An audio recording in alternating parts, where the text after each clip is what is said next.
एक तरफ लालचंद कटारिया, राजेंद्र यादव, रिछपाल और विजयपाल मिर्धा जैसे कांग्रेस के बड़े नेताओं को पार्टी में शामिल करा बीजेपी लोकसभा चुनाव में कांग्रेस और जाट वोट बैंक को साधने की रणनीति पर काम कर रही है, तो दूसरी तरफ राजस्थान की शिव विधानसभा से निर्दलीय युवा विधायक रविंद्र सिंह भाटी के रुख ने लोकसभा चुनावों से पहले बीजेपी के सियासी ब्लड प्रेशर को भी बढ़ा रखा है।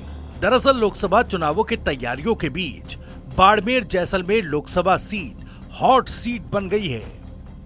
बीजेपी ने यहां से केंद्रीय मंत्री कैलाश चौधरी को फिर से चुनावी मैदान में उतारा है, जबकि कांग्रेस ने अभी तक अपने उम्मीदवार की घोषणा नहीं की।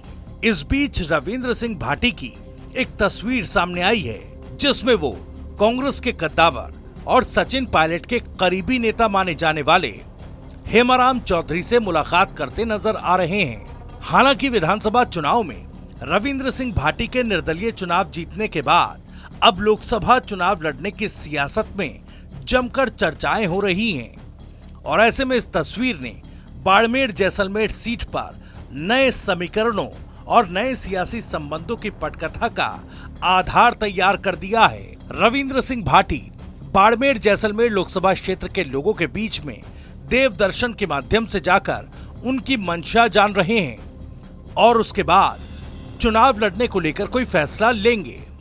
आपको बता दूं, अबार जो देव दर्शन यात्रा है ये मीना देवता दोग तो लगाऊं, साथ ही साथ महाराज जितना अपना लोग है वहाँ गुट जहाँ राय मसौरा कर हम और जहाँ जनता रो जहाँ आदेश रहे वहाँ आगे कर। क्या अभी तक का मानस क्या, क्योंकि आप खोलते नहीं पते हैं, लेकिन मानस क्या है? देखो साहब, जनता का मानस अभी आ रहा है सामने कुछ। अगर मिना राजस्थान विधानसभा रो सदस्य बनाए तो वो बनाने वाली हमारी जनता है और करने वाली भी सारी जनता है। एक टाइम तक वो सिर्फ आधिकारिक रूप में मीना दूधोड़ा परिवार रो ऐसो तो, पर हमें मारो परिवार ऐसा सब है और यहाँ सब परिवार सदस्य रो जहाँ आदेश रहे वो आगे कदम उठा। क्या कार्यक्रम करेंगे आने वाले दिनों में जनता से बातचीत करने के जी लिए? बिल्कुल, आने वाले 11 तारीख में ना मैं दर्शन यात्रा माथे निकल रहे हैं और सवारा साथ और सहयोग रे भेड़ो देव दर्शन भी करा और सभा में ना विचार विमर्श भी करा। बीजेपी से भी बातचीत चल रही है ऐसा सुनने में आ रहा है, क्या कुछ? सबसे बातचीत चलती है और चलती रहनी चाहिए। क्या इस बार भी वैसा ही रहेगा माहौल के भी? पर बढ़िया होगा, ऐतिहासिक होगा, बहुत कुछ नई चीजें आएगी। क्या एक आपका प्रसिद्ध डायलॉग भी बता दीजिएगा?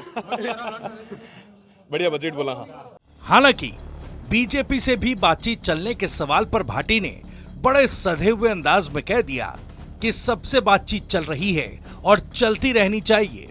बीजेपी से भी बातचीत चल रही है ऐसा सुनने में आ रहा है, क्या कुछ? सबसे बातचीत चलती है और चलती रहनी चाहिए। आपको बता दें, विधानसभा चुनाव से ठीक पहले विधायक रविंद्र सिंह भाटी बीजेपी में शामिल हुए थे। इस दौरान उन्होंने शिव विधानसभा से बीजेपी का टिकट मांगा, लेकिन उन्हें टिकट नहीं दिया गया। इससे नाराज होकर उन्होंने पार्टी से बगावत कर निर्दलीय चुनाव लड़ा, जहां उन्होंने कांग्रेस और बीजेपी दोनों के उम्मीदवारों को पटकनी देते हुए विधानसभा सीट पर कब्जा किया। रविंद्र सिंह भाटी का बाड़मेर क्षेत्र में काफी प्रभाव है। इसके अलावा युवाओं में उनका गजब क्रेज देखने को मिलता है। सोशल मीडिया पर उनके लाखों फॉलोवर्स हैं, जो उनकी एक आवाज पर साथ चलने को तैयार रहते हैं। ऐसे में उनके निर्दलीय चुनाव लड़ने की चर्चाओं से दोनों ही राजनीतिक दलों की चिंता बढ़ी हुई थी, लेकिन हेमाराम चौधरी से मुलाकात की इस नई तस्वीर ने बीजेपी की टेंशन ज्यादा बढ़ा दी है।